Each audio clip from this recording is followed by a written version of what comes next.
Welcome to Moss Marketing Mondays, a.k.a. the M3 Podcast. Brought to you by Moss Marketing Group, bringing you everything marketing every Monday. Stay tuned for marketing tips and tricks you can use today. The M3 Podcast, marketing knowledge to help you succeed. Let's get started. Welcome back to the M3 Podcast. This week, we have CP Excavating, Corey and Ryan. I got Dre on my side of the couch over here. So we have brothers on one side of the couch and brothers on the other side of the couch. So thank you guys for coming on. And I think it's taken me like 2-3 weeks to navigate to make this happen. Yeah. So sounds like they're pretty busy. Yeah, I think busy is probably an understatement. Yeah, so, I think so. Yeah. I think so. I think the rain helped us today. It did. So I was a little sick last week. Yeah, just a little bit. Yeah. And I sounded like I smoked for probably 30 years, so I decided probably better not do it. I mean, if you sound like you smoked for 30 years, that probably would have ended up like going viral and they're like, hey, this guy needs to be on the radio somewhere. Yeah, it sounds like Dare. So CP Excavating, you guys are an excavating and mining company. Yep. Located out of Cameron, Missouri, correct? Mm-hmm. That is correct. And this is also somebody that we work with, and we've crossed paths. And I think the very first time that Corey and I sat down, I was like, dude, you need to be on the podcast. And, I mean, you got a hell of an operation. Right. And what is the starting story like? I want to start from the very beginning. Like, out of high school, like, where did you go to high school at? We both went to Savannah. You both went to Savannah? Graduated. We're Savage. Yeah. Really, we grew up in Savannah, and then we were part of a family farm. Gotcha. So that's where we got some of our equipment background. Honestly, in high school, I was sports. I didn't know what the fuck I was going to do. I tried college for 6 months, and basically during that 6 months, I had no interest in it.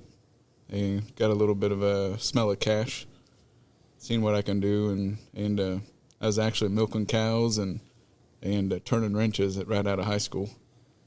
And Ryan was, kind of doing his own thing, and he went to work in Cameron, and I had actually was working at a shop, which was an excavation company. Guy hired me to rebuild a couple of dozer motors, and I got done with those projects, and he needed help out in the field, and just said, need you to go help lay a water line. Of course, I didn't know what the fuck I was doing, and kind of turned into it. He was working for an excavation company out of Cameron, and all my tools one day, they just disappeared out of that feller's shop.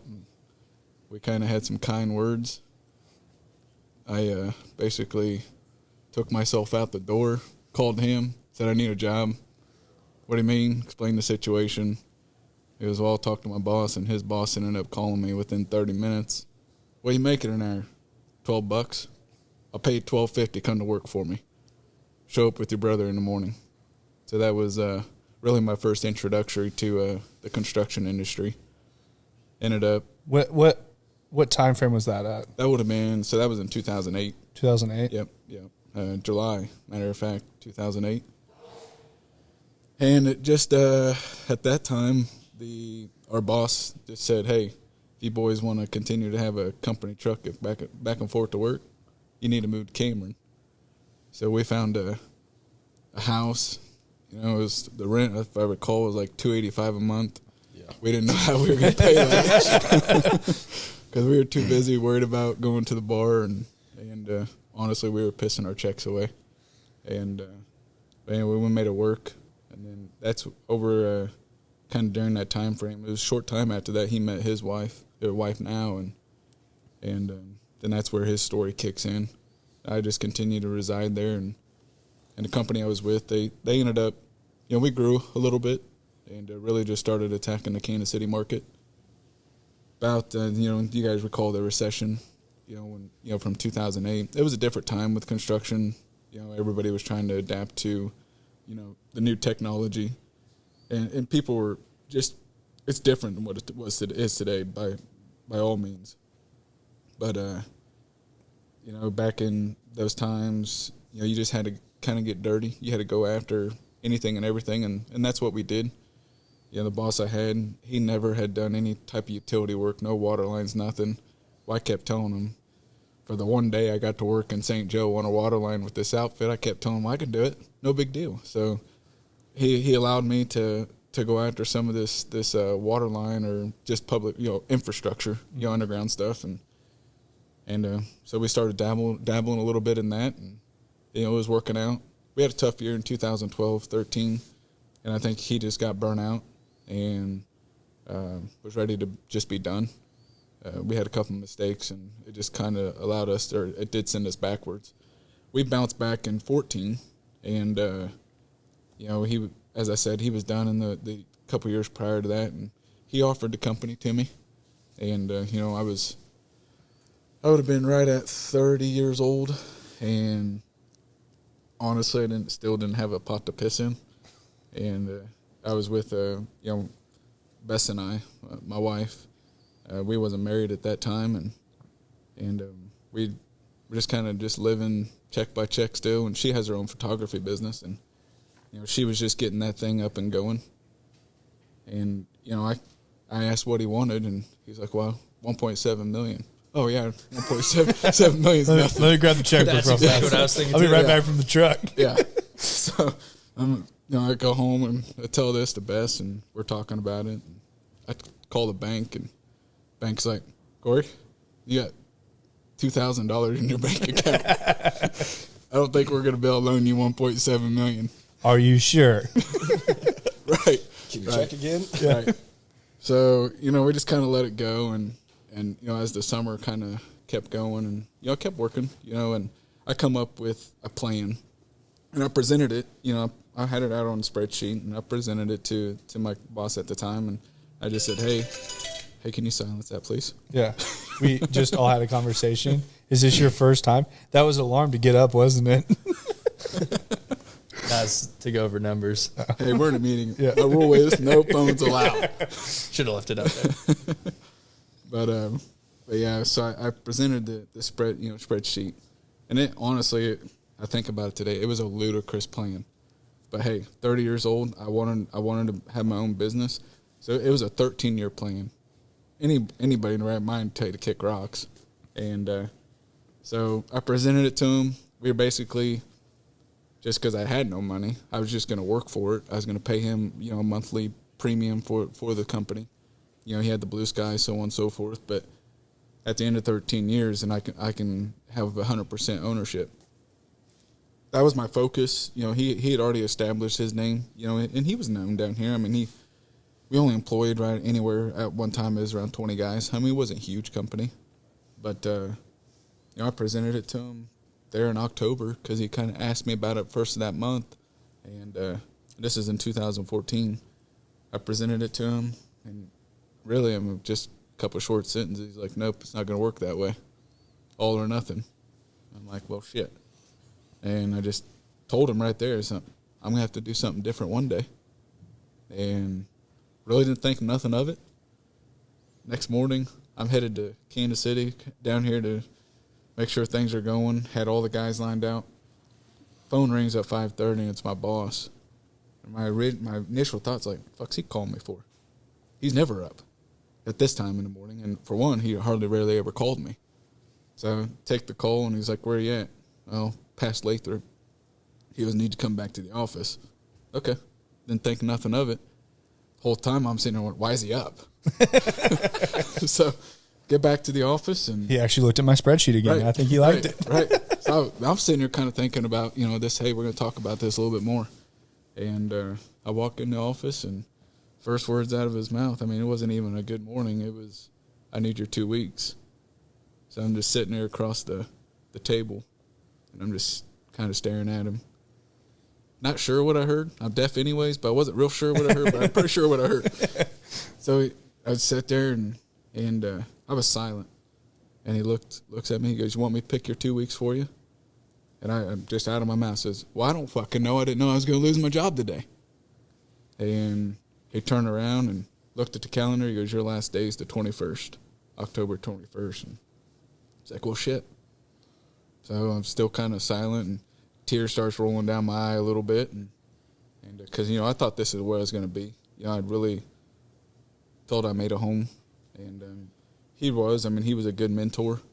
And, I thought we had a really good relationship. And going back to it, we did. I ain't going to say I thought. At that time, my blood was boiling. And, so I just sat there, and he just kind of was silent. And he goes, you got everybody lined out? I go, yeah.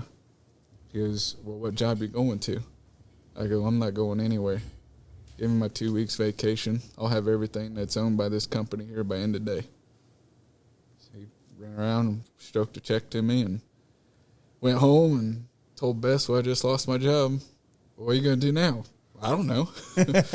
So, but anyways, and kind of just pondered on it for about a day. And, everybody was calling me, just want to know what's going on. And I just kept referring it, you need to call the, so-and-so. And they were attempting, but they wasn't getting any callbacks. Projects were still needing to get done. I was the go-to person. I was the one to run the day-to-day stuff. And it just, people wasn't getting, the response they needed. So, I wake up the next morning, kind of the same thing. People are calling my phone. I kept referring them to, this is who you need to call. And they were just starting to get, belligerent with me a little bit. And you can tell, and understandably so. And I just kept putting, hey, just go that way. About that afternoon, I get a phone call from one of the ones that have been calling me. And just, why didn't you fucking tell me? What do you mean? I didn't know you lost your job and you're no longer there. It's not my place to tell you. Hey, bro, it's news to me too. Right. So we just, we conversated a little bit. He goes, why don't you just come do this job for me? I need this done by the end of the next week. I don't just have a skid steer. I don't have a trailer. I just can't come. $2,000. Yeah. That's a down payment on a skid steer. Right. So, anyway, we kind of spitballed back and forth, and I just told him, he goes, dude, I'll rent the skid steer for you. Just freaking, can you do the job? I said, I'm not making bad blood. I said, that's not me. I'm not going to make bad blood with my boss that I did have. I said, I'm just not going to roll that way. And he just said, I don't give a shit. I need this work done. He's not answering the phone. You're going to do the work. Okay. So I called a Bobcat salesman, Brad Elliott. Him and I actually he'd always been in the construction industry. He worked for Larry Brown out of Liberty for years. His family was in the dirt business over in the Chillicothe area. So, I mean, he knew construction. But, he became a salesman in 2008, same time I was introduced to the construction industry down here. Well, called him, and him and I were real close anyways, and they still are to this day, but was talking about it. And during the conversation, he just goes, hey, I'm going to call you back. Okay. He calls me back, and he goes, I was told to inform you to come pick up a skid steer and, the attachments that you need to perform this job you were telling me about. He goes, you can have it for 2 weeks, and you're not to ask any questions. I go, what? Corey, just come get the fucking machine. I don't have a trailer. So on to the next problem. Yeah, so I had a pickup. I didn't have a trailer. I mean, I could have got one at the farm, but so yeah, I was talking to a friend there in Cameron, Mike Archer, and he just goes, just come get my trailer.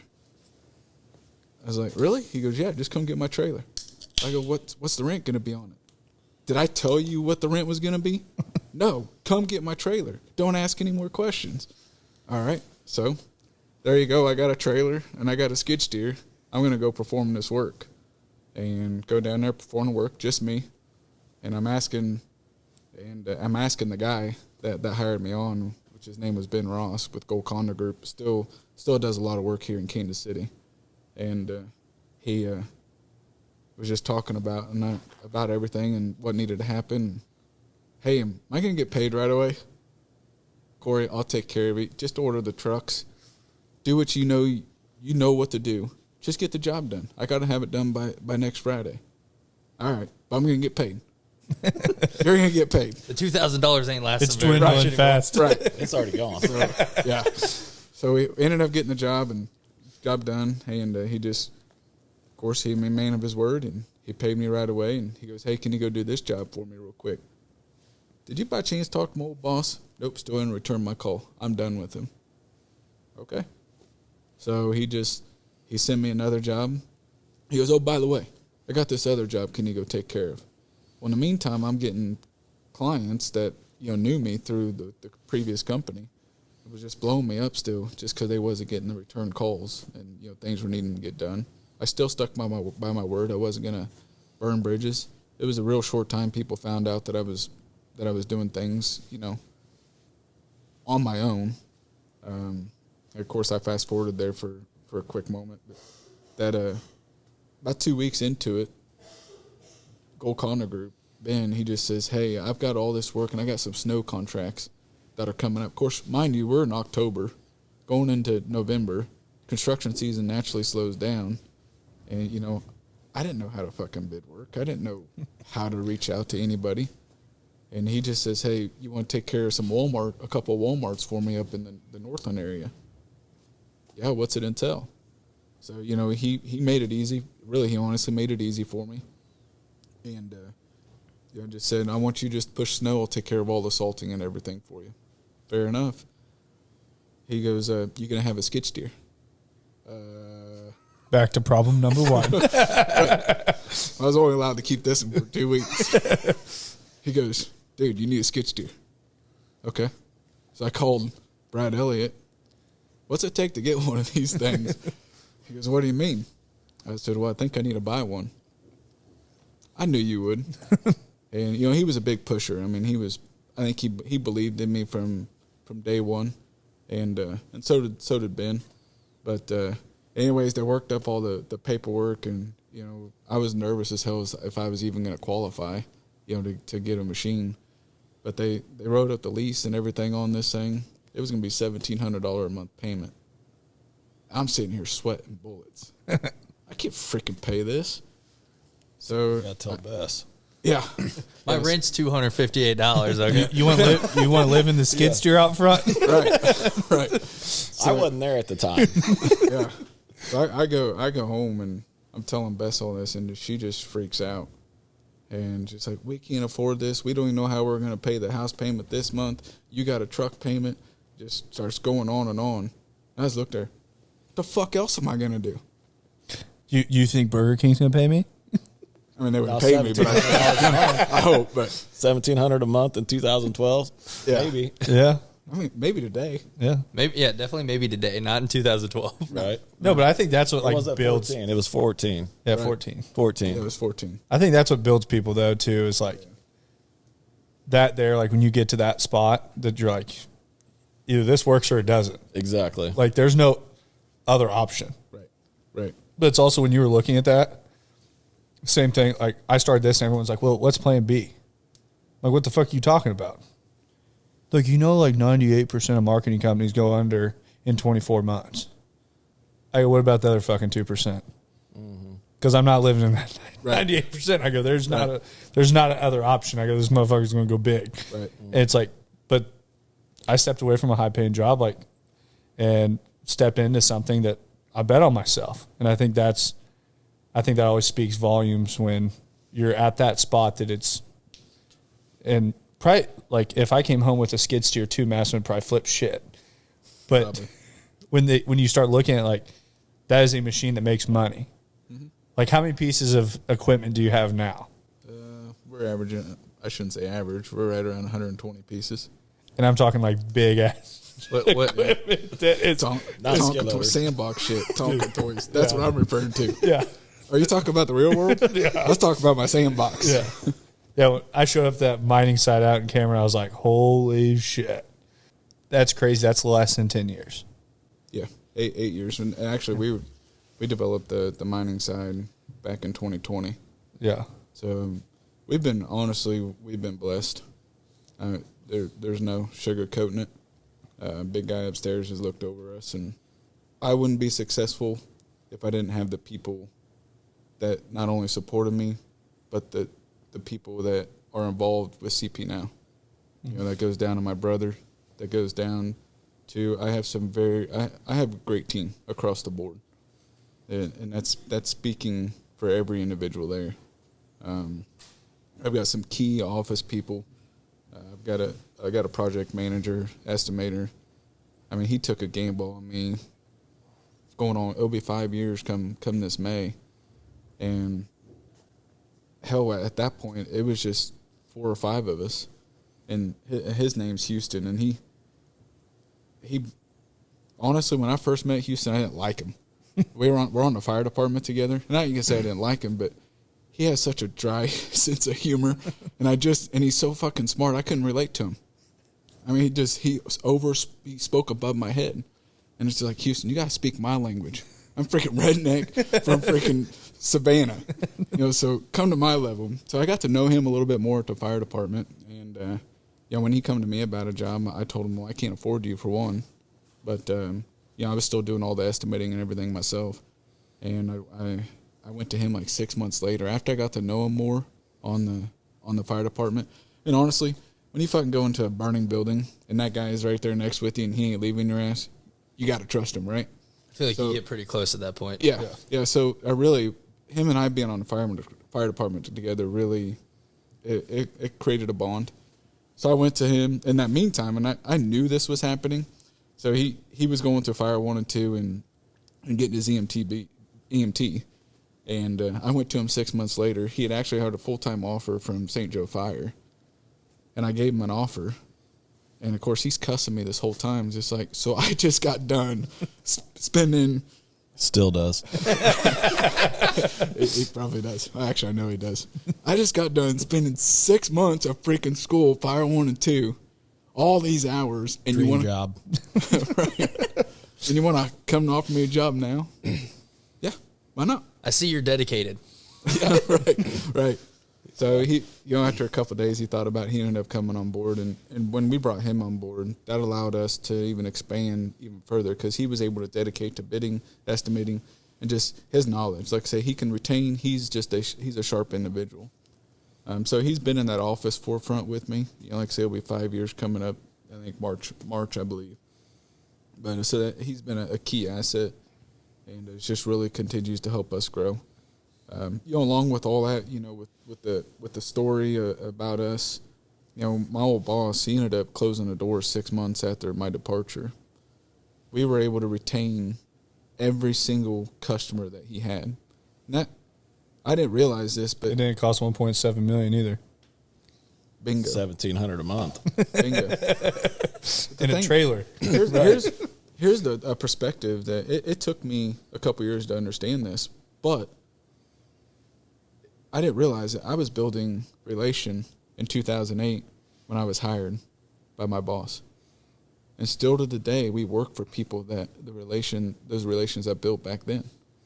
And, it took me a couple years to dawn on it. People ask, well, how was you able to get to where you're at so fast? Well, it actually didn't happen that fast. When I created CP, did that timeline happen fast? But I was working on it in 2008. That network's always growing, and I tell people that as individuals all the time, that the network when we started this, like same kind of deal. I'd been working on that network way before that in the car business. Right. When we opened this, we had success because we have so many car dealerships. And it was because of a network that I had in the space. That you're working on that network all the time. That it's always progressing, but I'm very much someone too that I don't burn bridges with anyone. Right. Like, it's not worth it. You never know what that person's going to do. You never know where you're going to cross that person again. Mm-hmm. And I don't know. I just think that, like, that's also why we hit it off really well. Like, when we first sat down, that we started talking, I was like, yeah, let's have a face-to-face meeting. Like, yeah, can you come by this place? I'm like, yeah, I'll be right. I'll stop by in the morning. And like, I have no problem going out and filming at 6 o'clock in the morning. Right. Like, no problem doing that. But it's that relationship that we've now made with you guys that's opening up other doors. And I think that's why you see the success that you see is, I guarantee you the same thing translates to all these people that you work with, employee-wise and client-wise. Right. That you have these clients and they work with you one time, like, these are the people you need to work with. And those people know other people like that. Yep, that's the goal. It's just the interaction you have with a customer on a daily basis is you want that repeat customer. You know, you don't want to burn any bridge. Yeah. So 2014, you're running a trailer, $1,700 skid steer. Right. A month. $1,700 a month. Yeah, not a $1,700 skid Yeah. steer. Yeah. That may be a little rough to get some work done in. Yeah. Yeah. But so what is the next 2 years from 2014 to 2016 look like? I mean, it was just aggressive. I mean, obviously, I continue, as I was saying, I had that relation. They just kept calling. I had a group, they're just out of North Kansas City, McConnell and Associates. You know, they're a big paving company, highly recognized in the Kansas City area. And actually, they're Wichita, they're St. Louis. They're on the podcast. I should be getting, a kickback. Yeah, he's just dropping names left and right over there. He's like, I need to call everybody about that. You need to call afterwards, like, hey, I was dropping you on a podcast. I need like 10% of revenue on that, please. But no, they were those 2 years. That group, they just kept shoveling work to us. And so when you say us, like, was it you? How many people were with you in that first 2 years? it was about 5. 5. We went to maybe 8. And were you on at this point? No. I was on the snow removal side of things. Gotcha. Yeah. 2014. No, 14. 15 and 16. Yeah, 15, 16. Which it didn't snow those years hardly, so Yeah, so that sucked. I went to And when it did snow, it interrupted what I was actually doing. So probably hunting or sleeping. Watching Netflix. Yeah. hunting for sure. Yeah. He got shafted on all the snow deal, and I say that politely. It's not because it was my choice. It just didn't snow those 2 years. Yeah. And when you take that risk, you invest in a You plow. buy a truck, you buy a plow, and it don't snow. and we were doing it by the hour, and because of that, I had to reconsider or renegotiate our contracts because you invest in I think in that year in snow equipment. In 2016, we invested just it was right around 80,000. Bought a couple of different pickups, and then obviously he bought his stuff. I bought a couple plows and was prepping skid steers to be able to do this thing, and then we were also doing all the salt spreading by then. Well, in order to get a good deal on the salt, you want to buy in bulk. So I bought all this salt, and it didn't do nothing. So I'm sitting on 4,000 ton or however many ton it was of salt. I'm like, what the fuck am I going to do with this? So I went back and I developed a good relation with a guy that he was basically over all the Walmarts in the Midwest. So we went back to Walmart and developed a contract. Was just a lump sum contract, and we were responsible for any ice, snow, any precipitation in general. It was a year contract, but it was a lump sum price, and it was guaranteed. So whether it snowed an inch or whether it snowed 36 inches, that's how we set up that contract. But that money was guaranteed, so we were able to at least have some sort of control. Well, I got lucky. It never fucking snowed again. So I was able to take those funds, and honestly, I just took them, and I just poured it. Wait a minute. You got paid? You wasn't there at that time. He goes, I didn't That was a rough year for you. It wasn't for him. It was all hourly. Whoa, so we got paid in this? Yeah. No, I did not know that. He was still. I was subbed out, so I guess I need to do. I should have renegotiated my contract. Just a one lump sum. One lump sum. No, he was all hourly at that time, and so was ours. Corey's like, that doing was a something good different. year. Yeah, that was a good year. That's where we all lost our ass. Yeah. And that's when he said he wasn't doing it anymore, and that's when I said I needed to do something different. So, but nice try calling me out. That is truly why we had. He looks and goes, you got paid? Yeah, that was a bad year. Yeah. He's sitting over here grinning. It was a good year. Bringing up some skeletons from the closet from 2015. You gotta do it. Wait a minute, I said it was 17. Don't be bringing up 15 now. He's like, I was working in 15. But we threw all that. It just helped us put that cash back, and then we threw it into some bigger iron. We bought our first dozer out of that. And then in 2017, we kind of bid our first commercial job in the dirt world. Stuff I knew how to do. I just didn't know how the bidding world worked. And, just had some smaller generals that was willing to give us a chance and opportunity. And we just kept going after it. And Houston was on by 18. He was on board. And, I just was hiring key people that knew they were local, they were Cameron. I couldn't afford the wage in Kansas City. People wasn't willing to take a risk, and if they had to drive to Cameron for a job, it wasn't worth it for them. But I was able to pull in some key people, and that just really allowed us to continue to go after some stuff. And really, you guys know how the economy was. In the 2016 when Trump took over and our economy was run like a business, interest rates were cheap, leasing equipment, it really allowed you to build a business. And I feel like everything was building very fast that time. When it was. interest rates get low, houses start going up more and more commercial properties being built. Like everything, the driving forces are just all there. And so 2017, 18, 19, when was like the big boom? Because I feel like starting from a skid steer to where you're at now, I mean, that's like not even the same. 2020. Like, was it 2020? Yeah, 19, 2020. Like, I feel like the scale of it is. And the reason why he's saying 2020 is because that's when he come on. That's when I fully committed. Yeah. You're like, I'll join now. He says, I am the factor. Right. So 19, we developed some bigger projects. And, it was a struggle keeping up with everything, just up all the time. I was out there running, scrambling. So was everybody else that is a part of the team. And really just that switch from 19, we found and it goes back to who you know and your relationship with people. We got a hit on, because the economy was doing so well.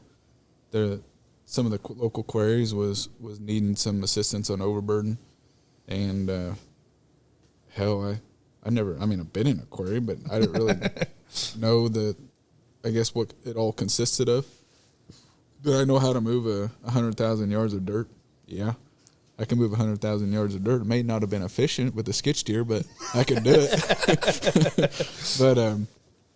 But so we got that hit, and I put a proposal. I had a gentleman that was helping me with that proposal, and we just worked on some numbers, and he threw some equipment my way and said, hey, these would be the prices, and we figured our overhead or hourly cost, and I called the manager for a local quarry, and just said, hey, I heard you might be looking for some stripping, and not on a pole, but literally, we call it stripping, moving overburden. He was thinking on a pole. I know he was. I seen the look on his face. He's like what? Like, that's insane. What else do you do that out there? Yeah, his eyes got rolled. Not under a roof. Insane. Corey's really got this stripping market cornered in right. Cameron. I do. Northwest Missouri, really. Yeah, got the whole all the way to the Iowa border. Yeah, pretty much. But so we got this opportunity, and I sent my proposal over to Jackie Sisk, which is with Norris, and I was blowing him up on the phone a little bit, and I could tell he was getting irritated. So, and I was like, well, when are you just going to give me an answer so I know what to do with this equipment? And because on the flip side, the guy that helped me with this, he was also a salesman. I mean, he was working it too, and I don't blame him. So he was, hey, we can only hold this pricing for so long. I'm like, well, what's the deadline? He goes, I'd really need December 31st. So I'm like, all right. So I called Jackie one more time. He goes, look, I'll have you an answer January 3rd. So then I called the salesman back and was like, hey, I ain't going to get an answer by the 31st. Will you honor this pricing to the 10th of January? Call you back. Yeah, we'll do this. And January 3rd, I call Jackie. Hey, did you make a decision on, my proposal? Yeah, I guess we're going to give you a shot here at this local quarry, Lathrop. It's just south of Cameron, 12 minutes. I'm like, perfect. When can you start? I don't know. When do I need to start? well, can you be there in 2 weeks? And it ended up being January 23rd. I'm sitting like, well, yeah, we'll be there in 2 weeks. I don't have a fucking truck. I don't have a hoe. I don't have I don't have shit. Hang up the phone going, oh, shit. Right. So another trailer. I'm scrambling this. I'm calling the salesman. I'm like, hey, I just got confirmation. We need to be in there in a couple of weeks. 2 weeks? Yeah. Can I have all that equipment by then? Well, I don't know. We don't even got the official approval if you can even buy it yet. So we're talking, Great. Yeah, we're talking. The skid steer's going to take a while. Right. So we're talking, $2.5 million investment. And so we get all the approvals, and of course, when you go to your CPA and then you start talking to the financial officers, they want your fucking toenail clippings, ball hair, whatever you have, they want. So this is all new to me. It's just like, you guys really need all this information? All I'm asking is for a couple mil. Just a couple. Yeah. So we go through it all, and I told everybody what we was doing. Yeah, we'll take a gamble on you. We'll sign a 30-month lease on this, and so signed everything went through. Signed a 30-month lease. We're on site within the timeline that we were requested to be there. We go in there, start stripping. First day on the job, fucking snow blizzard comes. All right, what do we do now? We can't shut the operation down. I just bought all this equipment. What the hell are we going to do? So I'm making phone calls, and you just got to build a road, Corey. Well, I don't have nothing to build a road. It's all mud. And, we fought it for a couple weeks. It was pretty frustrating, and, I was, damn, what did I just do to myself? And signed a lease that I ain't going to be able to get out of, and if I did get out of it, it wouldn't look good. But, we kind of persevered. We found a way to make it work. And probably that third week, it just all of a sudden kind of some lights kicked on. The guys there, they were kicking ass. And Jackie comes to me about the fourth week. He goes, well, I think you moved enough dirt here. We're in pretty good shape at this location. Already? Yep. Where am I going next? We don't have anywhere for you to go. I just look at him. That's not acceptable. What do you mean? I just signed a lease on all this equipment. You did what? Yeah. I'm committed to these trucks for at least 30 months. No, you didn't. Yeah, I did. So where am I going next? I don't have a location for you. I'm telling you, that's not going to work. About 20 more seconds, which felt like 2 hours for me. I guess I'll send you over to agency. So then we go to agency query, which is just, quick, 15 minutes to the west of Lathrop. And we're sitting there. We're going to town on it. The guys are, they're just kicking ass. I really felt like we can do this. And that was kind of, that query gave us our mark. And we really showed ourselves. Things were just clicking. We're figuring some things out. And one day, Jackie and I were sitting up there on the bank and just kind of watching the crews, discussing some things, what we need to do at this location. I've been thinking, just running my brain. I said, what's next? What do you mean, what's next? Where are we going next? Why are you always asking me where we're going next? Because I need to know. And so I had been asking a lot of questions, what the future of, the company we're working for and who's doing all this stripping now. Well, at one time there was 4 contractors in there stripping for them. And honestly, I come up with a plan and I presented it to them. And, it really started to click the light bulb in their head. It's like, man, why are we not doing these things? And one of those other contractors, he had been stripping for them for over 15 years. And the old gentleman, he was ready to get out. And I looked at an opportunity as an acquisition. I didn't know much about acquisitions. Didn't know shit, really. And so that's really how we were able to develop in 19 to 20. We got those opportunities. We took those risks. And, that was right at the time that he was coming on. He come on in June of 2020, right? The it factor. He's over here like, risk it all. Let's go. Yeah. Dude, you have no idea. You really don't. Right. I feel like we got a story behind that. Oh, there's a big story, but yeah. Well, there is a story, and he kept calling me, kind of beating around the bush about shit. Yeah, that's what it was. Yeah. And then he just, well, there is more of a story to it. I'll let him tell the story. But it is crazy how from 2020, and that's where you want to talk X Factor, that is where we made a statement. That's where we were given opportunity. We were laying in work, the office, the estimators, we had 2 estimators on it at that time as well, and they were just going after it. We were developing it. Of course, Kansas City, the Midwest, was allowing businesses to grow. I'm just going to say it, with the Trump economy, I don't care who's listening. I mean, I'm a fan. I was a fan of Trump, still am. I'm a fan of what his business model was, because he looked out for the American people, and he looked out for businesses. I mean, he set it up to where people can thrive, not only businesses but individuals. 100%. And we were able to take advantage of it, and we still are from with the strategy that we put in place.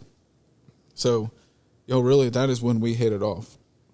Was we probably 3 years late, compared to other contractors that have been established? Yeah, because I do feel, 16, 17, there was a lot of work that really just started taking place. You get your big dogs that are in here. They really just started leaning all the work, and I watched them people. I was watching how they were doing things. I was doing research on them. What are they doing that we can learn from? So those are things I was doing to just help us, and like I say, we just took advantage of it. We did end up doing that acquisition, which doubled us. I mean, just the signing of the paper doubled us in size overnight. So that was a huge task to take on.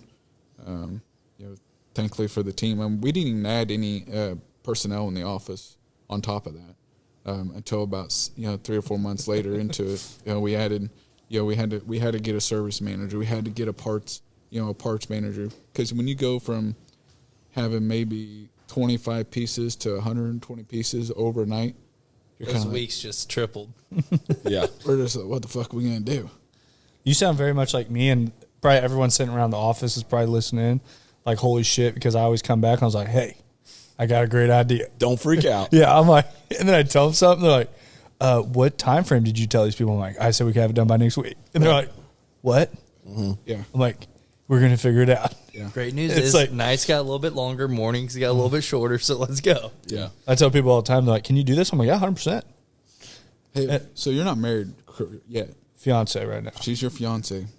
At least she knows what she's walking into. We've been together 9.5 years. Yeah, she already knows. She knows. Yeah, she knows. And that's the same way with my wife. She already knew what she was dealing with before we went on our own. So I could technically blame it on her, too.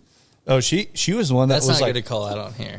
She was like, She's definitely going, whoa. Yeah. She was probably one of my biggest driving factors of going and doing something. Yeah. Because I pushed her when I was working at the dealership. I was making a lot of money at 22 years old, right out of college, and she was working at a jewelry store, making a fourth of what I was making. Mm-hmm. And she was making good money for most people. Right.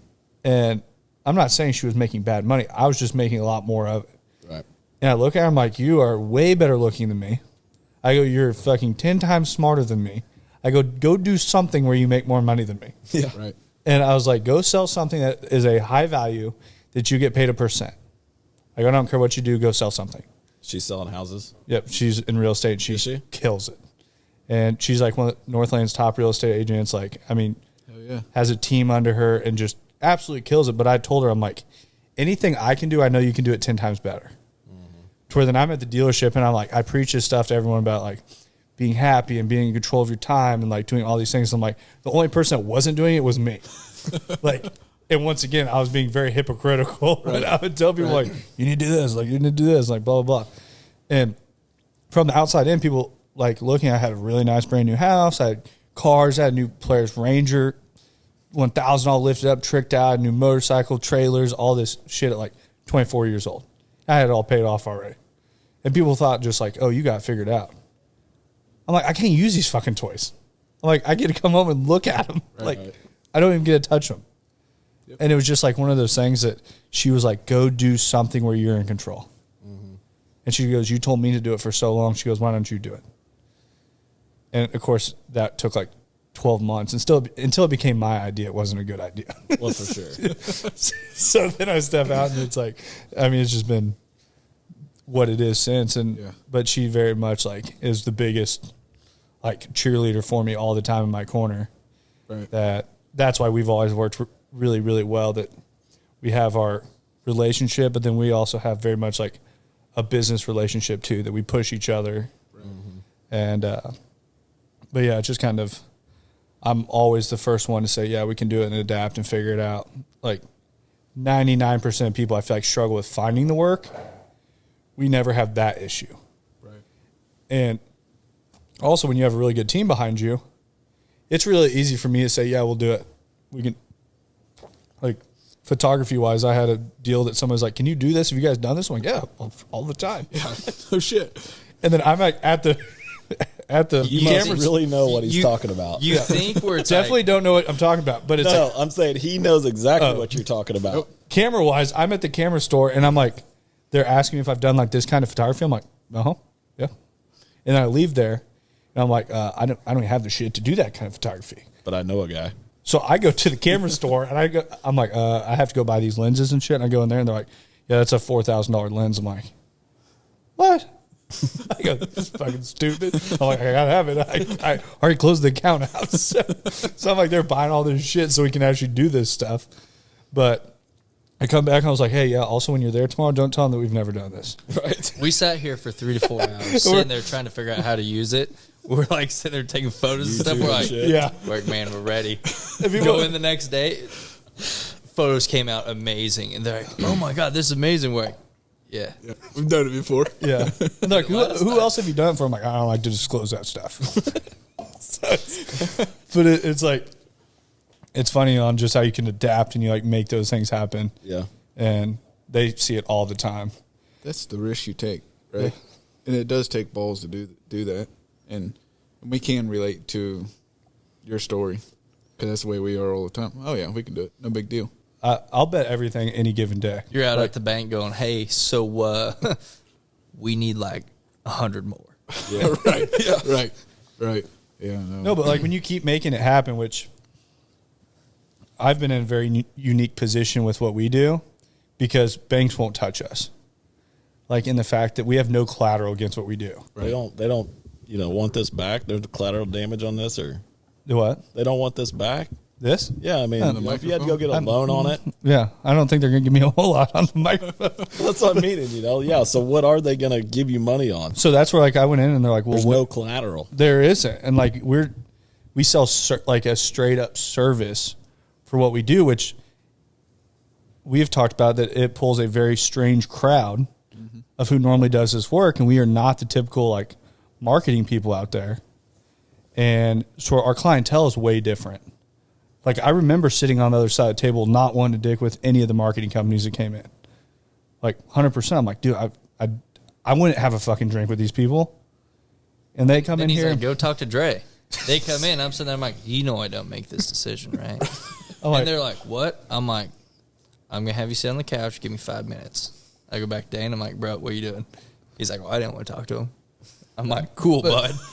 It was just like most of the people we work with, like we're friends with now. Like we could sit on a couch and drink beers and have a conversation. But I very much vet the people that we work with too. So there's people I've sat down with. I'm like, I know those aren't business owners. I know those are people that are trying to go figure something out that it's not going to work. And I don't like being that person, but it's also like sometimes.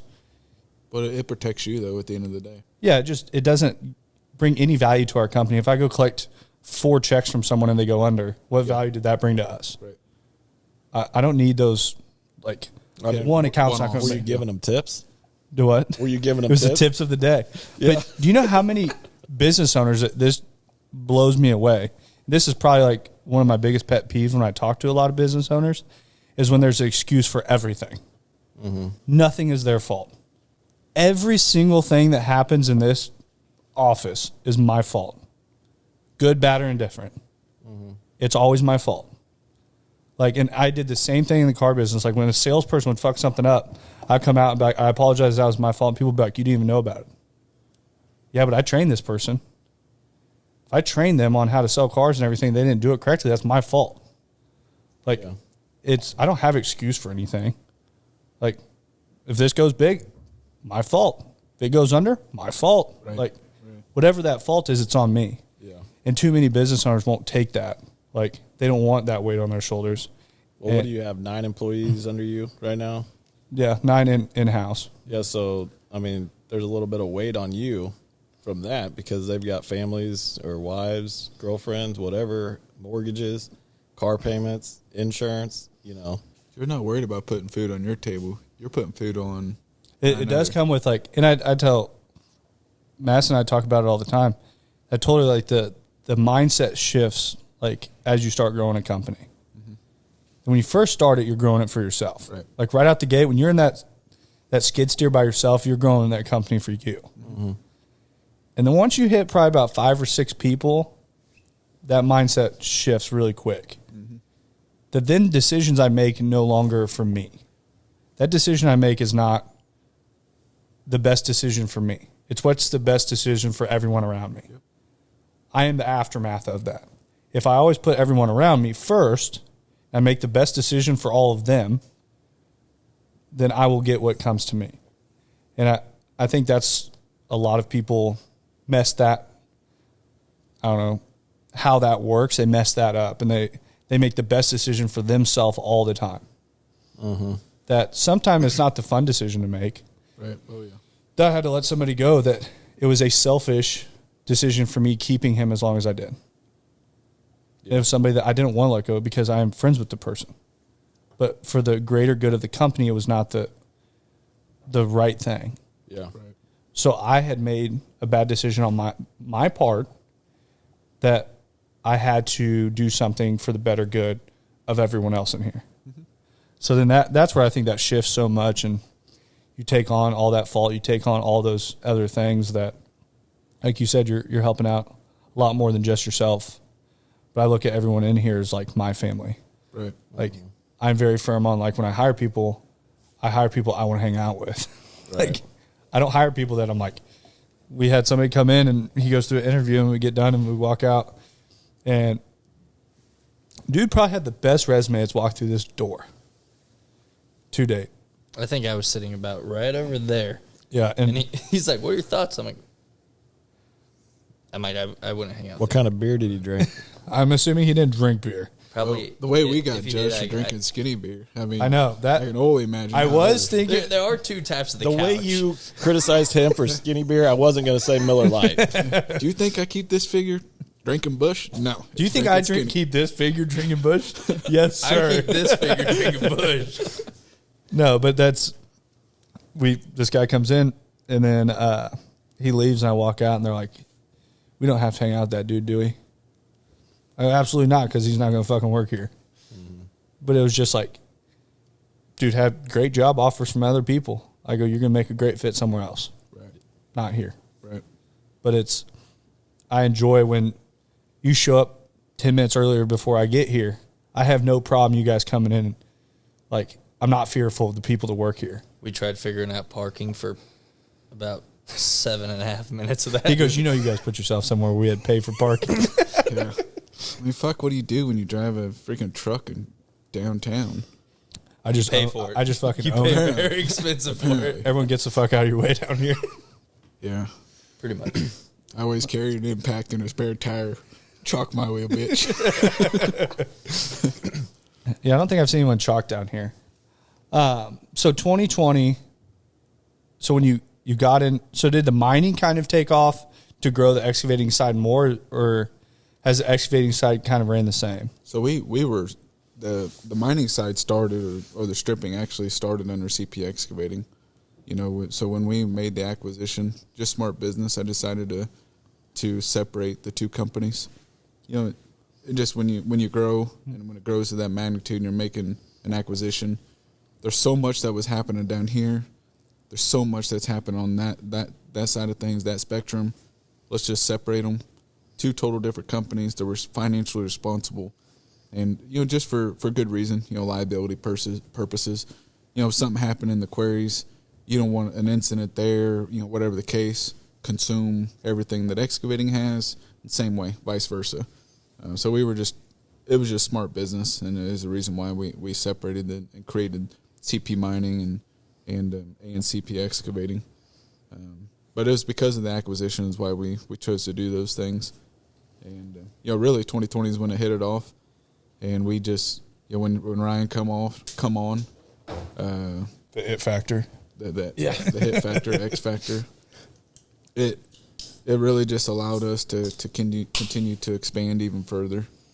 I pretty well strictly oversee all the mining division. I take care of the day-to-day stuff on it, and then he's running everything on the excavating side, and I'm just a shadow. I'm there for support. Of course, I know a lot of people. I've been down here for years. I'm still involved. I haven't let none of it go. I let him do his show, and like I said, I just shadow it and just help support. And if I need to come down here and help put out a fire, or come up, resolve something. The muscle. The muscle, yeah, right. So that's really how our two roles partake. And it really got to where when the mining was developed, he was all his time, was kind of pulled from one. Yeah. And that's where he really needed the help from somebody that he could trust.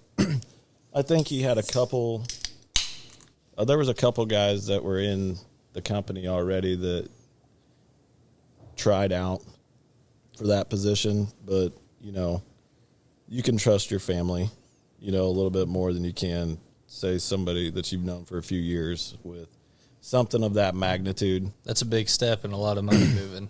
Yeah, so he was pimping me pretty hard, and I had been comfortable I left the 10 excavating. years, right? 10 or 11. Yeah, 11. Something like that. But anyways, I had been in the farming industry for that long, and I was managing a fertilizer dealership, selling and custom applying chemicals and fertilizer for crops, row crops, soybeans and corn, mainly in northwest Missouri. And I was extremely comfortable. I'll just put it at that. And we talked all the time, about the acquisition of going CP Mining, CP Excavating, and this and that, and one thing led to another.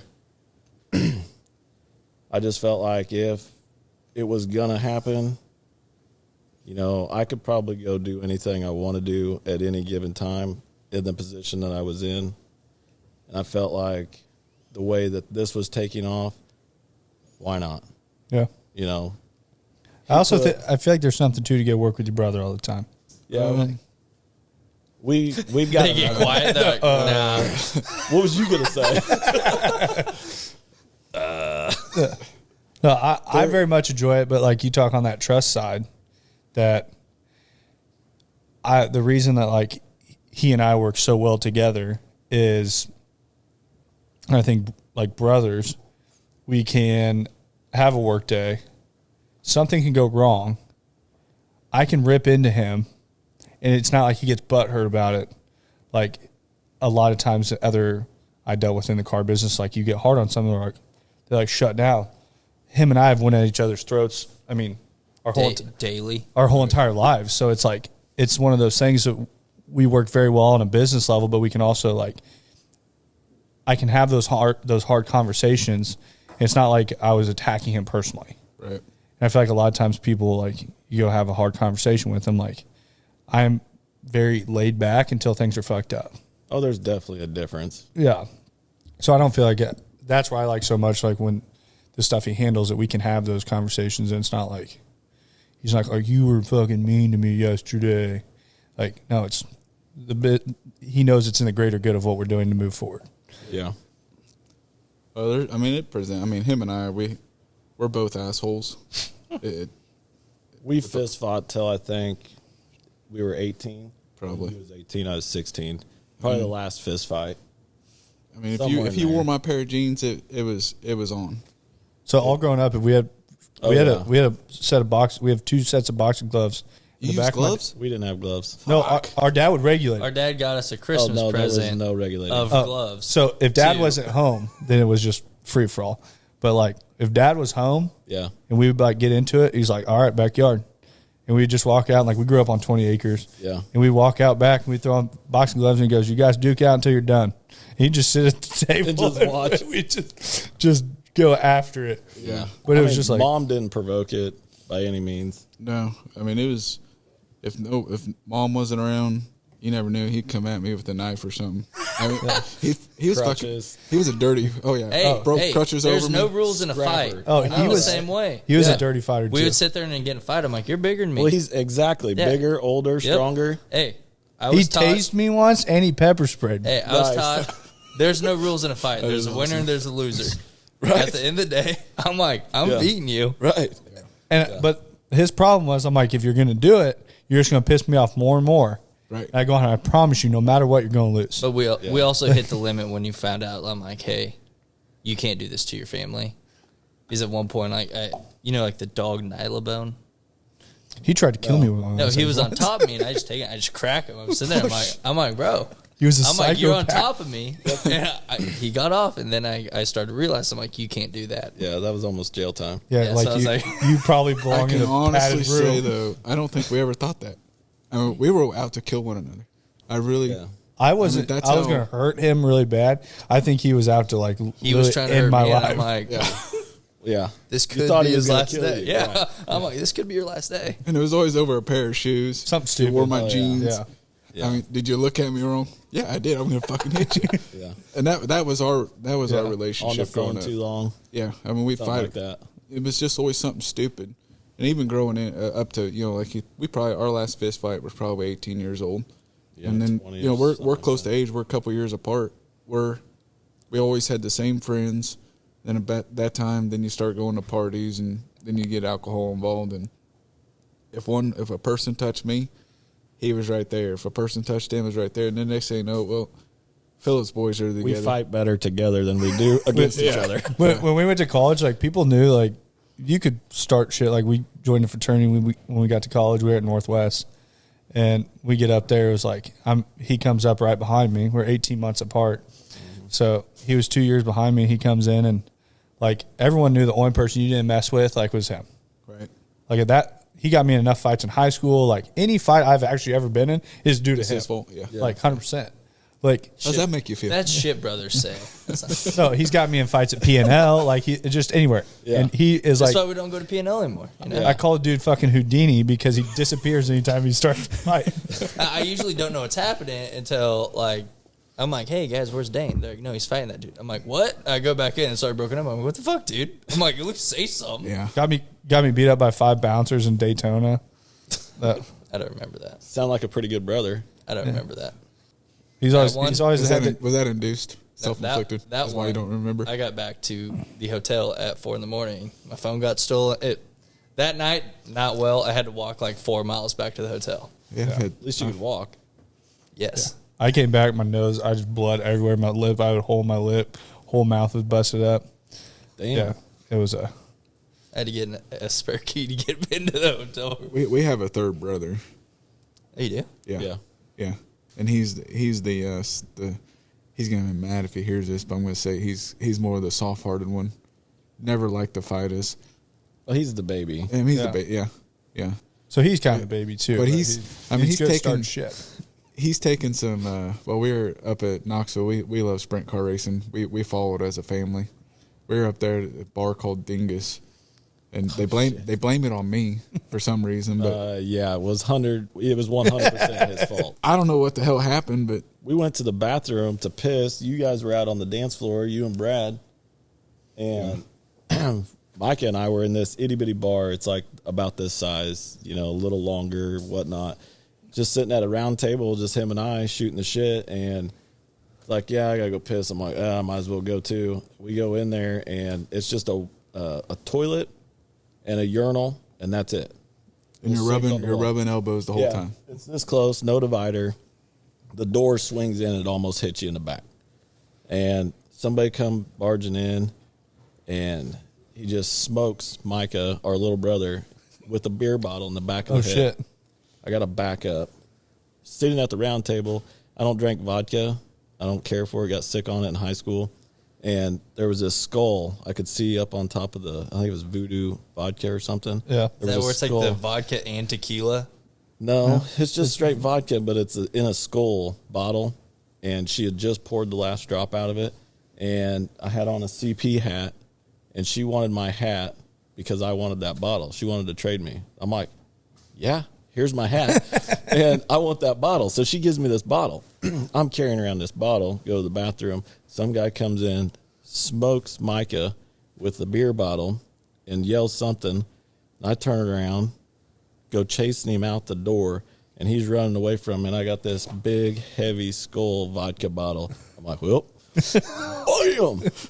Out cold, face down, and just cold, stone. I'm like, oh, shit. Might have just killed him, right? You know, those are always actually like, most people think that'd be a good feeling. It's normally a terrible feeling when that happens. No. Because you're like, for a moment, you're like, I got him. Then you're like, yeah. I'm like, I got him. Like, oh, shit. Get up. Yeah. Kind of nudged him a little bit. Micah come around the corner. He's bleeding it. So then it went back to, fuck you, you know. I go back into the bar and just sit down. Get me another beer. So we're sitting in there, and about that time, you guys come back in. And this guy apparently had come to and went and found his buddies. Next thing you know, here comes everybody. But that was over him. You know, that's just talking about brothers. I still don't know what I did. Starting shit. He's like, out of that whole thing, I didn't figure out what I did. Well, we kind of look alike.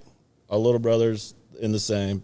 We figured that he got confused with somebody and was looking for him because we hadn't been doing anything. We were sitting at a round table drinking beer by ourselves. They're out on the dance floor, you know, probably pissed some guy off. Obviously just dancing by yourself, right? Yeah. I'm sure I was. Yeah. Just showing his moves off.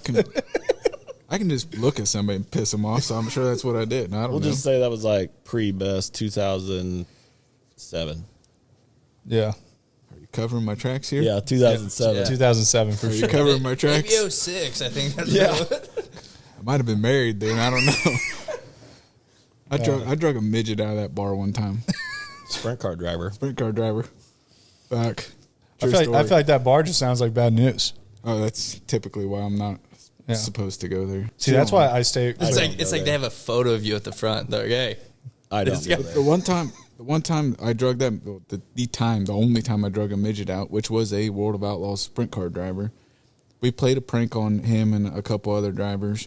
You know, we told him we were with Hendrick Motorsports, and the gal that we were saying I was not there for this one. Right, we told him we were with Do Hendrick. not associate me with No, this he one. wasn't. He was. We were with Hendrick because my buddy Brad was actually trying to have a conversation with him. He's with I don't give a McConnell. fuck. I honestly don't give a fuck about fame. You're a human just like us.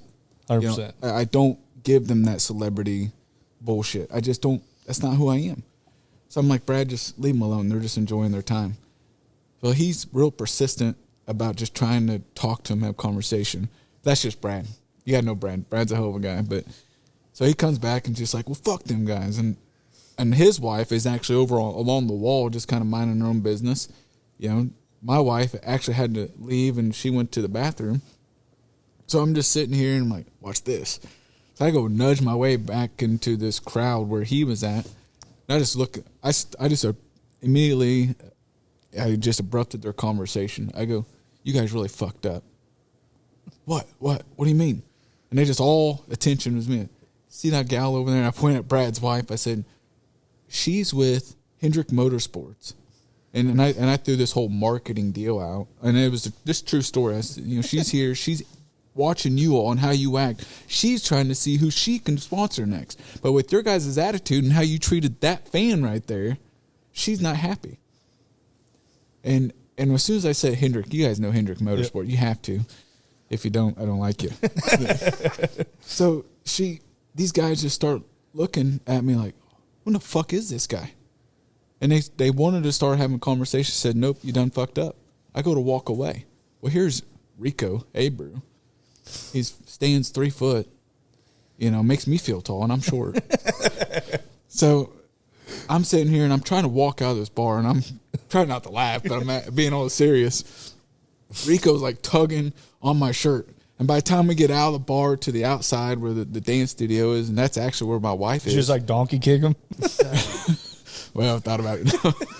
So we're walking out of this. By this time, Rico was holding on to my fucking leg, trying to get me stopped. I'm outside of the bar gate. Boy, there's where the shitters are. And I should say shitter because my wife's coming out. Let's say pisser. So she's coming out of the pisser, and she sees this guy, and I'm down at his eye level trying to talk to him. Well, then the security and everything's coming over there thinking that we're getting ready to have a throwdown. Well, security officer comes over, and he gets somewhat aggressive with me. Piss my wife off. When really it wasn't a big deal, she comes in there fucking blazing. My wife she's almost 6 foot. She's just a real skinny figure, but she's a pistol. And when she seen this, and I was about to get in a fight, it was lights out at that time. She starts going off. Your joke just went a little bit too far. Joke went way too far. She starts going off on the security guard, and everybody's about ready to start throwing down, and I'm sitting here trying to tell Rico, just like, yeah, you still fucked up, Rico. He's like, keep it going. Right. So don't mess this up. we ended up getting kicked out of there, but it's a true story. I drug a midget out of a bar. I mean, you got to know who Rico Abreu, and that dude is a solid dude. I mean, he really is. He's a great individual for the sport of racing. And I actually wish I could have a conversation with. I'll probably never see him in person again, just to say I was fucking with him. But he's a good driver. He's a cool cap, but he's probably just wanting to relax. Yeah. Oh yeah, for sure. Yeah, and I was I was that prick that was doing that bullshit. But that's why I actually have not went back to Maryville since we left. I graduated in 2017. Was Molly's your favorite bar? No, I fucking hate that place. Bernie's. I did like Bernie's a lot. Bernie's, that was the place. Bernie's Mondays at $1 can night. You get Busch Lights for $1 a piece. I mean, that place was packed wall to wall. Molly's was just, that was the fight spot. Like anytime you went to Molly's, you were getting in a fight. Like no matter what. You sure you didn't fight with us at Molly's or Bernie's or anything? Bernie's, I never really got 17? Bernie's in 17. Well, I went to college in 12. I was there for 5 years. 5, really? Took a victory lap. Even in 12, no, I wasn't up there in 12. No, I was like, maybe we fought each other. No, and here we are. So most time, Molly's, it was always somebody that ended up outside by themselves, mouthing off. We rolled around in a pretty big group, right? And our fraternity was good friends with all the AGRs, so all the ag guys. So we had a lot of big farmers in our fraternity too. But it was when we rolled in, it wasn't. There weren't problems, but then sometimes somebody would end up outside. We have one buddy that smokes cigarettes, and somebody saw it out. He just gets sucker punched from some random person out in the street. He comes, he's like, "Where the fuck you guys at?" We're like, "What are you talking about?" What's he look like? We'll go get him though. It was always just the most random shit. You would get up the next morning, did that really happen? But yeah. That's just Maryville as a whole entire city. It is. You go there, the place is a black hole. Yeah. And once I left there, I was like, I do not think that's good for my future. Just want to stay clear of it. I'll go back I don't know, 10 years from now or some shit. Class reunion. I'll think about it. Yeah. I'm not going to a high school one, that's for damn sure. And you reside in Yuppieville. Yep. Yeah. Not a bad thing. Oh, Liberty. My deal is I told Madison, I was like, we'll move to land at some point, but my deal is right now I don't have time to mess with it. I don't have time to, growing up on 20 acres, we finished at 20 acres our whole entire lives. 8 years old, we were at Orchlands. I was getting a new mower and work boots and everything. I thought it was coolest thing in the world. Yeah. Now I'm going to work, bud. My dad's we go to John Deere place. He knew Ben Freeze and stuff all growing up. So we go get this rider mower. He's looking at 72-inch zero turn. This thing is cool. He's you know what? He got us a 60 for the Z-Track. No, we started off with 72s. Then we moved to 60s because he liked the striping better. Yeah. He liked them smaller. And it looked like a baseball diamond, all 20 acres, front to back, all the way up to the barn. And then growing up, our dad had his pilot's license. So he had a plane at Mosby, and he'd go fly over the top of the property, making sure the lines lined up through the house and the barn and across the driveway and everything, right? He's like, you guys really fucked up the back 5 acres around the barn. Yeah, Dad, we found the Busch lattes. This is at 9 years old. I'm like, Dad, I don't like mowing. like, this is not funny. He's like, I really don't give a shit. He's like, because you got mower for your birthday, everything. Goes, that will now be done. The life of you living in my house. Right. I was when you can pay for your own house, pay for your own food. I graduated college in 2017. Came back home and started mowing again. I was like, you're gonna live here, you're gonna fucking mow. I'm like, that's awesome. Damn, I'm buying a house. They would all be outside working. I'm like, Dad, I want a weed eater. He's like, okay. And he goes out, he gets me like the smaller one. It's like, I'm sitting there, I'm like, oh, this is cool. Like, first day, I'm out there to do like maybe the front yard. And we had like 270, 290 trees on the property. Like, every property line was like, the whole 20 had like trees lined it. Down the driveway had trees both. And then the driveway was like almost a half mile down. So the house sat like towards the back, and it was on this big, huge hill. Mm-hmm. And there was a 50 by 100 foot barn on it. And then it was concrete drive, came in wide. One side went up to the barn, one side went up to the house. And you had it rough. Yeah, it was. Yeah. I've never told anyone that we had a rough childhood by any means. Like, we worked our asses off out there. I didn't say. Well, I mean, if there was 270 fucking trees to weed eat, hell yeah, you did. And the fact that he knows how many there was, I know he did the weed eating. Exactly. I wasn't a weed eater. I went out and I'm like, Dad, I don't like it. He's like, I don't give a shit. He's like, you got a weed eater. That's awesome. And I'm sitting there, I'm like, what? And we had this, like, one of those 50 four wheelers. Yeah. And I was sitting there, I'm like, can I use that? He's like, I don't care how you get done. He's like, it just needs to be done. So I'd sit there on the four wheel, I'd ride to each tree, hop off, weed eat it, hop back on the I thought you was going to say you went around and like, Rrr. Now looking back at it, I'd probably been a lot smarter. Yeah, you would have had a dirt ring around it. Dude, that's what he would just. I did do that. He'd just start buzzing him to the dirt. Yeah. And my dad. I ain't weed eating in like 2 months, bro. My dad would be so mad. If it had to be checkers with the X's in the checkers. So, like, you mowed 1 month, you're going this way. Next month, diagonal. And you would double cut it, like, in the middle of the month to make sure it all lined up and looked correct.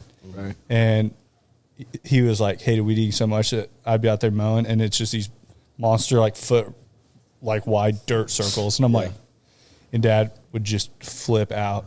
He's like, make sure to where it doesn't grow as fast. Right? I'm sitting there, I'm like, hey, I cut my trees in half the first year. Yeah, that's funny. But I will say that doing that shit as a child in the childhood, it does make you who you are today. It builds character for sure. 100%. And I'm going to go to the detail of how he wanted his yard. That's the way our dad was, and our mom. You know, the house was pristine. If you went to our room, total different story. If they said clean room, all of our shit ended up in a closet. You walk in, it looks good. Well, that's the way I did it, anyways. Is it that or under the bed? Yeah, it's like don't look under there. But the whole point of the way they was and how they raised us, it helped develop our skill set for today. And I'm speaking for all of us here. But that's what we talk about. I was actually talking to my dad today about it, that we have a little sister, too, that she's, what, 14, 13? 13 get or 14. It right. She's probably listening. 13. Yeah. She's 13. But, we're going to say really confidently. Like, my dad sold the land early, or the beginning of this year. Beginning of this year, and moved to a house in Liberty and stuff. It's just too much for him to upkeep. And so your sister's not mowing anymore? Dude, so he was still the rules. He was same still rules mowing. Don't apply. No, that's the thing is, like, he was going over like her chores, and like she doesn't have real fucking chores. Taking the trash out and doing dishes aren't chores. Your dad bought another house for your sister, so she didn't have to mow. Did you ever think of it that way? Pretty much. Who's the favorite? Yeah. But it was like we looked at it, and I was telling him today, like, when we look at tasks of things that have to be done, small things that most people like look at as like they achieve something, I'm like, taking the trash out was just something we did. Right. Like, if Dad ever had to tell us to do that, there was a lot bigger fucking problems. Mm-hmm. Like, if he ever had to tell you to do the dishes or like clean up in the house, like, there was something way big. Like, it wasn't going to be a nice sight. Right. The chores were mowing the whole entire property, cleaning out the barn all the time, going through the barn, make sure, like, it had to be perfect 24/7. Like, we had skid loaders, we had tractors, we had all this stuff that it had to be washed like every week. Like, once you got done mowing, you power washed all of the equipment. It was clean. It was put up in the barn. Like, wintertime would come. The tractor, you took all the implements. They had a spot up top inside the barn that they would all go. They all had to be cleaned, put up, greased, ready, like, for wintertime. And it was just like everything was perfect on that property 24/7. Yeah. But those were real chores. Right. And I feel like nowadays kids are like, well, I took out the trash. Give me $20. Yeah, for real. Yeah. Straight up, Derek, where's my allowance? I'm like, allowance? That exists? Yeah. I'm like, we We just never- did it, and it's like, Right. you get dinner. Yeah. Right. It's like, okay. That's I remember one time I go to school and I come home, I'm like, Dad, you know kids get allowances at school for doing chores. He goes, you want to fucking live outside? He goes, I'll give you allowance.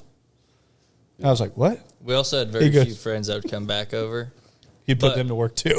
Yeah, if someone stayed at the house, he's like, all right, awesome. Like, if I went out weeding, he's like, hey, I got another weed eater. He's like, you need to grab it and all this stuff. And we had 2 or 3 friends that, but Stuck the thing around. is, like, on the weekends, he made a monster breakfast.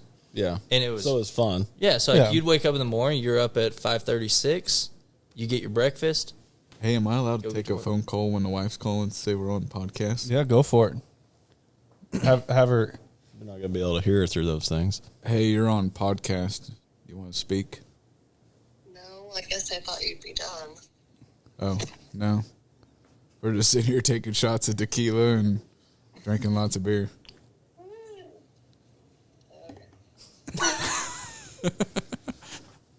They can't hear you because we got headphones on. No, we can hear. Oh, you can't hear? Oh. I was just giving you a heads up. Yeah, you're on speakers, so I've They got wanted- a Christmas they wanted to program know who the be real at boss was. 7. Well, that depends on the day, right? that is true. That's true. That is very true. All right. Now we're still in this thing. We still got 2 more years to go. How much longer are you going to be? I don't know. Till We they can shut tidy us it up. off. We're gonna tighten it up. Yeah, we're at 75 minutes, so Yeah, we're probably losing people's interest by now. Yeah, if they've stuck around this long. They're hanging around. They're probably laughing pretty hard at this point. Yeah, they're like, All right. I'll call you here. one of our podcasts we got onto llamas. Do you know the Gentrys? From Savannah? Todd Gentry's from Cameron. Todd and Travis. Yeah, Oh, so yeah. Cameron? so Todd was on, and so I'm good friends with Todd, and we most of the time I'm drinking whiskey straight, and I can drink a good amount of whiskey, and Todd shows up, and he had some nerves, and he starts. I mean, this dude's he's like putting down 2 or 3 to like my one. I'm like, dude, what the fuck's he doing? We He's like, this dude can drink some whiskey. and I'm like, What was he nervous about? I fucking beats me. And I'm like, and this is when we're doing the podcast in my house. So we're sitting there, and I mean, he's just, I don't even know if he was like noticing he was doing it, and he's over there. And you can watch the podcast. As the podcast goes, it gets farther and farther from the couch. Slouching. And at one point, I mean, he is like completely buried in the couch. And he's like, he goes, yeah. And then he starts talking about llamas. And I'm like, what? Where are we going?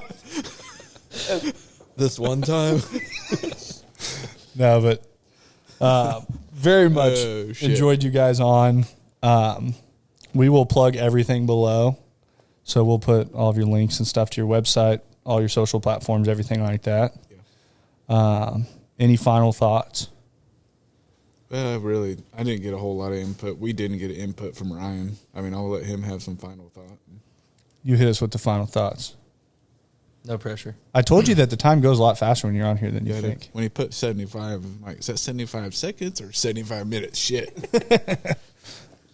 I mean, as far as final thoughts for just the way everything's going Yeah. for CP mining and excavating, you Yeah. know, looking at the future, I feel like we're very solid with the platform that we have right now. And I know there was some weeding that needed to be done when I came along because it was extremely hard to manage because of the size of the company.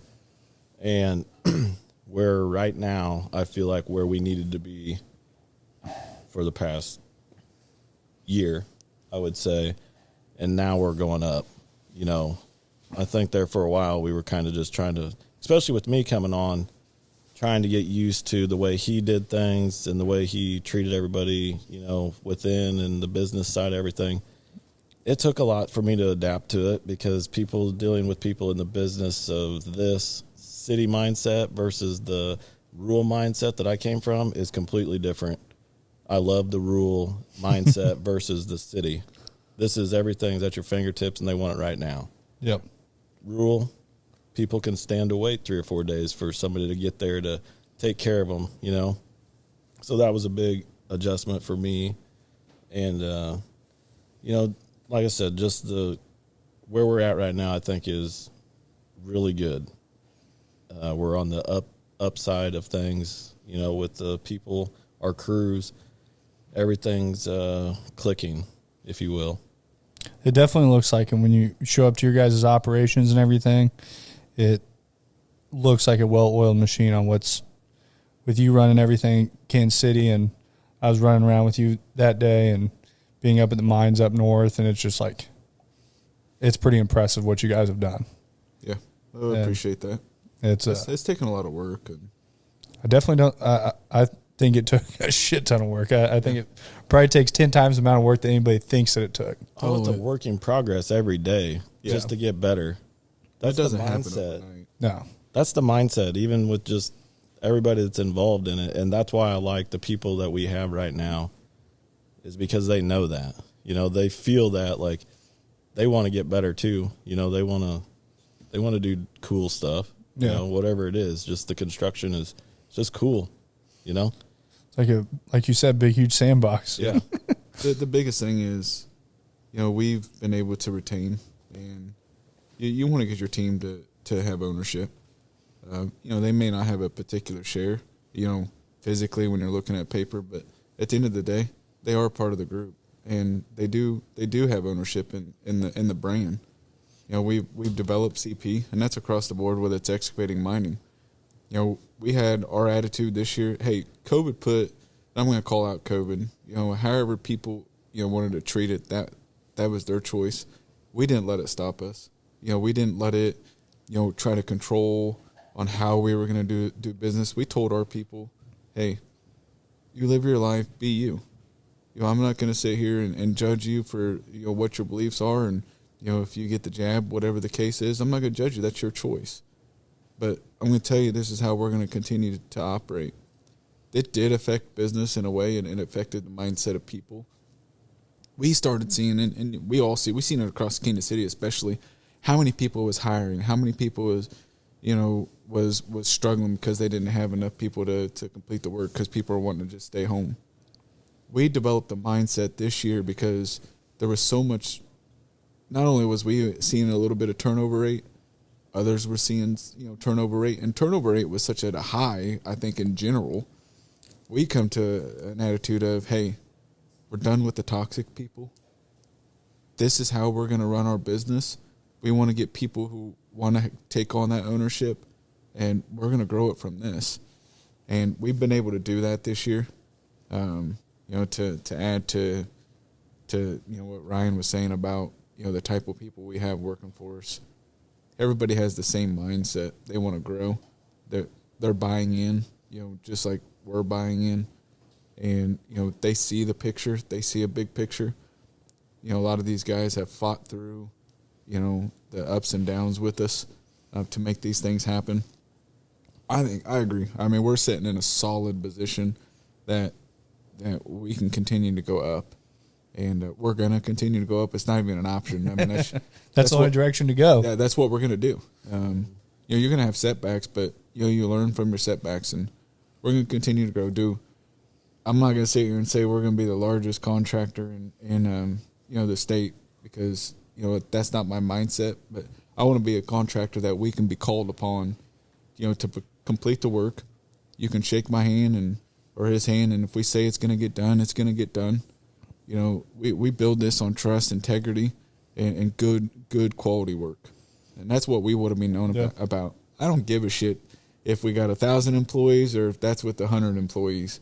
I like just to be perfect and just make sure everything's done right. Yep. You know, be proud of the work. You know, be proud of what you're doing. I think that's something lost a lot in today's world too, though.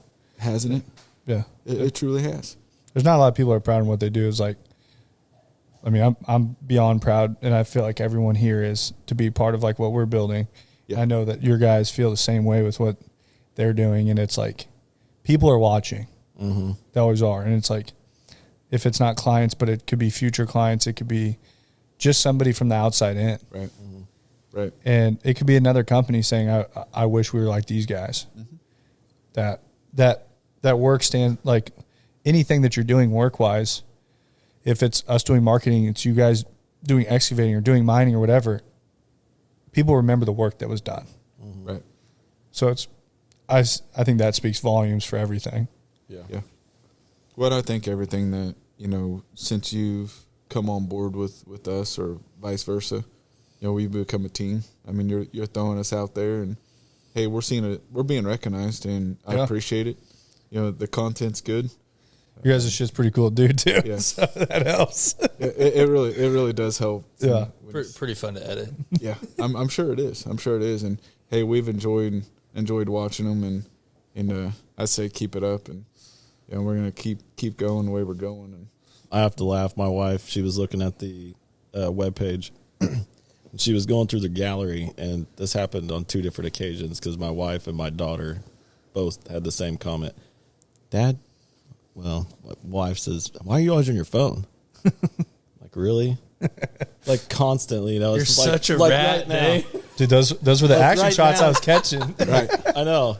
And like right now, I've had some just calls from work, even though it was pretty mild today. It's just like.